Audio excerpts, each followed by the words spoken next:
د ورو سوال کړی دی چې موږ ته یو کس مونځ د اودس او د منځه طریقه خو او په هغې کې موږ ته دا ښوولي دي چې کله تاسو په سر باندې مسحه کوئ په اودس کې نو په دغه ټیم کې به سورة الکوثر وایئ انا اعطیناک الکوثر فصل لربک وانحر ان شانئک هو الابتر.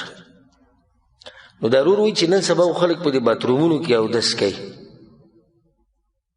نو په دغه ځای کې دا صورت ویل دې سره به څه کوو؟ الجواب دې د څه غم وړی ده موږ د څه غم وړي وو دې دې غم وړی چې دا صورت دغه ځای کې ویلی کېږي او که نه بنیادي مسله دا چې دا قیصه د سره شتینه د سر نه دی چا دا ښوولي دي چې د سر مسحه کې نو سورة الکوثر به دا کوم ذکر راغلی د منځه دپاره چې کوم مشروع ذکر د چاته یاد دی کم ذکر دی په اوله کې بسم الله او په آخره کې اشهد ان لا اله الا الله الى اخره دغه ذکر بس